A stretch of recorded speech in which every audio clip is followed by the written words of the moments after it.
I never thought I'd be the kind of guy who'd catch his wife cheating on him, but here I am, sitting in a mess I never saw coming. Her name's Lisa, and honestly, she's always been a bit of a bitch, snappy, manipulative, the kind of woman who's all smiles till she doesn't get what she wants. We've been married for 8 years now, and from the outside, everything looked fine. Good job, a nice house, 2 kids who adore her, even if she's a bit of a hard ass with them sometimes. But behind closed doors, I started noticing small things that didn't sit right. It all started about 2 months ago. Lisa began acting strange, canceling plans last minute, hiding her phone more often, and snapping at me for no reason. She'd get home from work exhausted, but then she'd suddenly be too tired to have sex or even kiss goodnight, which was totally unlike her. Usually she was quite the sex bot, hot, flirty, always up for a quick romp or some late-night fun. But suddenly she was cold, distant, and secretive. I brushed it off the first few times, telling myself maybe she was stressed or just tired. But then I noticed her phone had a new passcode I didn't know, and she'd always take it with her whenever she went to the bathroom or even just to check her messages. One night, I was lying next to her, trying to get some sleep, but I saw her slip her phone off the nightstand and hide it under her pillow when she thought I wasn't looking. My gut told me something was off, so I gently reached over and grabbed her phone when she was asleep. I figured I'd check her messages, just a quick peek, nothing malicious, just to see if I could spot anything unusual. I wasn't intending to snoop, but I felt an overwhelming urge to know the truth. What I saw stunned me. There were texts, flirty, suggestive messages with someone named Jake. The messages weren't just friendly chat. They were filled with innuendos, promises to meet up, and even talk about sex. My stomach dropped. I couldn't believe it. Lisa was cheating on me, and she was doing it openly on her phone in our own bed. I remember staring at the screen, feeling like I'd been punched in the gut. How long had this been going on? Did she think I was so oblivious? The worst part was, she was lying to my face every day, pretending everything was normal. I didn't wake her up that night. I just lay there, staring at her, trying to process what I'd found. Part of me wanted to confront her immediately, but I knew this wasn't going to be easy. I felt so betrayed, so hurt that I could hardly breathe. I kept thinking about her bitchy attitude, all the times she said I was paranoid or overthinking. Turns out I was right all along. I just didn't want to believe it. But now the evidence was staring me in the face, and I knew I'd have to face what was coming. That's when I started planning what to do next. The next morning, I woke up feeling like I'd been hit by a truck. My mind kept replaying that text thread over and over. Every time I closed my eyes, I saw her smile in the photos she'd send Jake, the way she'd flirt, the way she'd pretend everything was fine. It was like I'd been living in a nightmare I couldn't wake up from. Honestly, I spent the entire day in a fog trying to decide what to do. Should I confront her right away? Should I dig deeper into her phone, or just wait for the right moment? I was so overwhelmed by anger, sadness, confusion all at once. But I knew I couldn't ignore it anymore. I decided I had to face her that night. I wanted the truth straight from her. I prepared myself emotionally, knowing she'd deny everything or spin some bullshit story. Still, I needed to hear her say it, or at least try to. That evening she came home late, smelling like perfume I didn't recognize, her face a little too composed. I was already boiling inside, but I kept my cool as she poured herself a glass of wine and sat down across from me. "Lisa," I started, voice steady but thick with emotion, "I need to talk to you about something serious." She looked at me with her usual smirk, like she thought I was overreacting or just being paranoid. "What is it?" she asked, brushing her hair behind her ear, acting innocent. That was when I slid her phone across the table and looked her dead in the eyes. "Who is Jake?" I asked directly. The smirk vanished instantly. Her eyes widened for a second, then she rolled her eyes and scoffed. "Oh really, that again? You're obsessing over some stupid text messages, Jason, it's nothing." She waved her hand dismissively. I knew she was lying, she always did that when caught, but I pushed harder. "No, Lisa, it's not nothing, I saw the messages. Clearly, you're cheating on me. With your caregiver, I might add. I want to know what the hell is going on." Her face twisted with annoyance, like I was the one ruining everything. "You're overreacting as usual. Jake's just a friend, okay? It's harmless. You're just insecure." That's when the floodgates opened. I was furious, but I also felt pathetic for believing her lies 100 times before. She kept trying to deny it, saying I was jealous or imagining things, but the screenshots on her phone told a different story. I couldn't believe she was so brazen about it. She even threw in some bullshit about how sex is just sex, and I was making a big deal out of nothing. That was the moment I realized she'd been lying to me for months, maybe longer. I felt humiliated, betrayed, and so angry I wanted to scream, but I kept my voice steady. "You're done, Lisa. I can't do this anymore. I want a divorce." The look she shot me was pure venom, like I was the one who ruined everything, not her. That night I couldn't sleep. Every time I closed my eyes, I saw her with Jake, her sneaky texts, her lies. I felt like a fool for trusting her all these years. It was like my entire world was crumbling. I started questioning everything, our marriage, my own judgment if I'd missed the signs earlier. The worst part was knowing she'd been lying to me, sleeping right next to me, acting like the perfect wife while she was out cheating. I didn't know whether to feel devastated or relieved. All I knew was I had to get out of this mess, and I had to figure out how to do it without losing my mind. The days that followed that confrontation were a blur. I couldn't focus on anything else. My mind kept circling around the betrayal, replaying every moment, every sign I missed.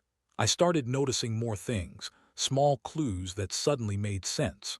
The way she'd always disappear when I was around her phone, how she'd rush out of the house sometimes, or how she'd get defensive whenever I brought up her attitude lately. It was all there, glaring at me now like a neon sign. I decided I needed more evidence before I did anything drastic. I didn't want to just accuse her without proof. So I quietly installed a spy app on her phone, nothing invasive, just enough to catch her in the act if she slipped up again. I also kept an eye on her movements, tracking her calls, her messages. I wasn't proud of it, but I needed to be sure. Plus, I figured she'd try to lie her way out of it again, so I had to be prepared. I felt like a detective chasing a case that was painfully personal. A few days later, I got my chance. I was at work when I saw her phone ping, an incoming call from someone named Betty.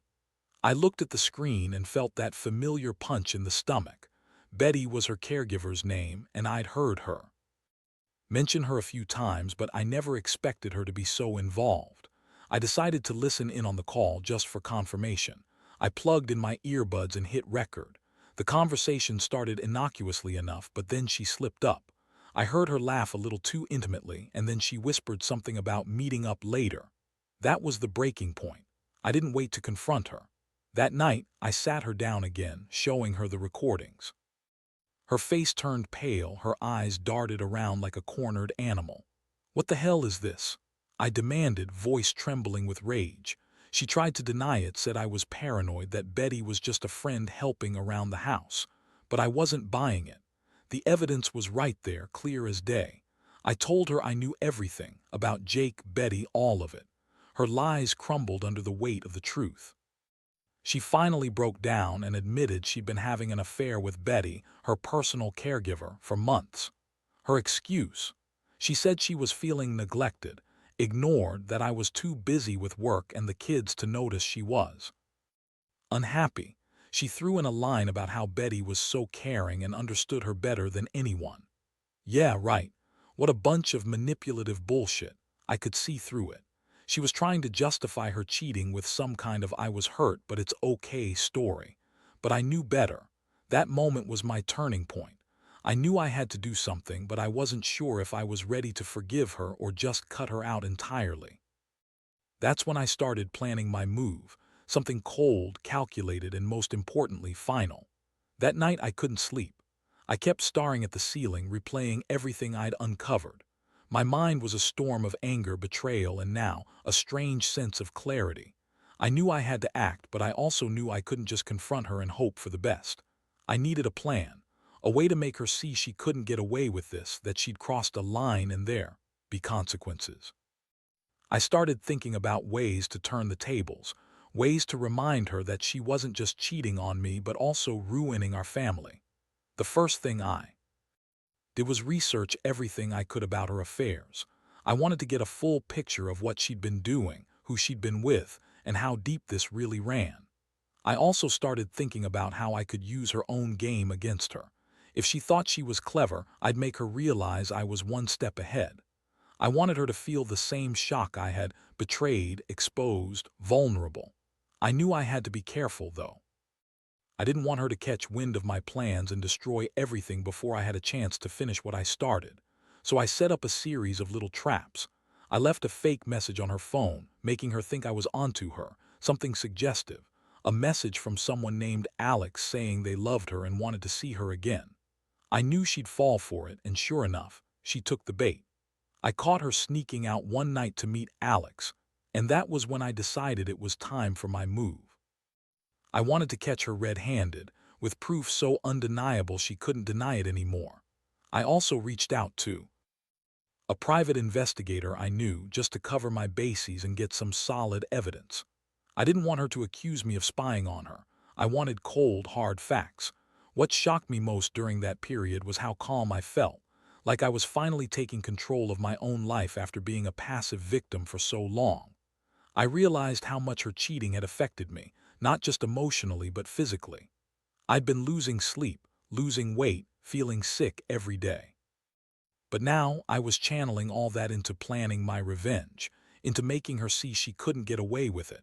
I wasn't going to let her ruin my life without consequences.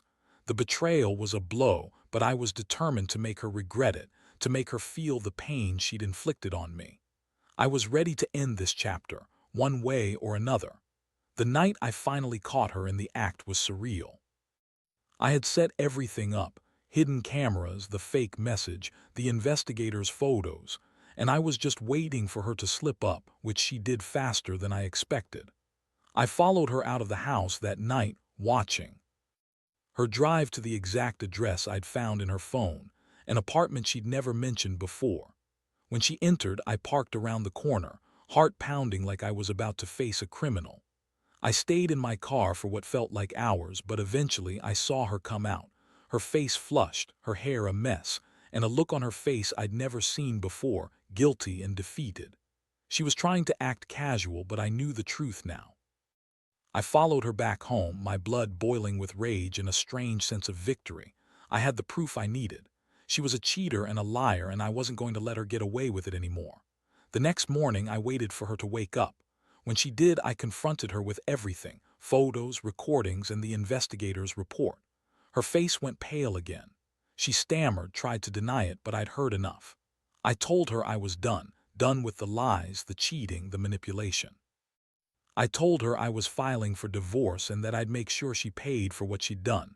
Her response: she threw a tantrum, calling me jealous, paranoid, and accusing me of ruining her life. She begged, cried, tried to guilt me, but I had no more patience. I'd already been through too much. I sat her down and laid it all out: the betrayal, the lies, the affair with Betty, the secret meetings, everything. She looked like she wanted to disappear. I saw the cracks in her bitchy facade, the desperation behind her eyes. I told her she could leave if she wanted, but she'd be leaving with nothing. No house, no money, no chance to screw me over again. I was done being the nice guy. This time I was taking control. I made it clear that she'd ruined everything, and I intended to rebuild my life without her. The pain was deep, but I also felt a strange sense of liberation. I was finally free from the nightmare. That's when I started packing her things, telling her she could go. I didn't want her to stay and try to spin more lies or manipulate me anymore. As she packed, she kept screaming, throwing accusations, calling me every name in the book. But I didn't care. I knew I'd do better without her. I'd learn how to trust myself again, how to move on from the betrayal. I realized that the betrayal had broken me in some ways, but it also made me stronger. I learned just how rotten some people can be, and I promised myself I'd never let someone do that to me again. This was the end of my story with Lisa, an ending I'd never expected, but one I knew I had to face to finally find peace. In the weeks that followed, I threw myself into rebuild mode. The house felt emptier than ever, but strangely, it also felt lighter. No more lies, no more pretending. The weight of her betrayal was finally off my shoulders, and I could breathe again. I started talking to friends, leaning on family, and slowly I began to piece myself back together. I won't lie, There are moments when I still get angry, when I hear her name or see something that reminds me of her, and it stings like hell. But I remind myself that I deserve better, that I deserve someone who doesn't lie and cheat behind my back. Looking back, I realize how blindsided I had been. I trusted her completely, believed in our life together. But that trust was shattered in an instant, replaced by a bitter lesson. Never ignore the small signs, never dismiss your gut feelings. I've become more cautious, more aware of how fragile a relationship can be and how important it is to keep eyes open, even when you don't want to see the truth. For anyone out there dealing with something similar, I'll say this: don't ignore the signs. Don't justify the cheating, the lies, or the manipulation. It's not your fault if someone chooses to betray you, but it is your choice whether you stay and accept that treatment or walk away.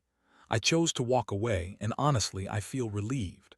I've learned that sometimes the only way to truly reclaim your life is to cut out the poison, no matter how much it hurts at first. I still have scars, of course. I probably always will. But I also have a newfound strength I didn't know I had.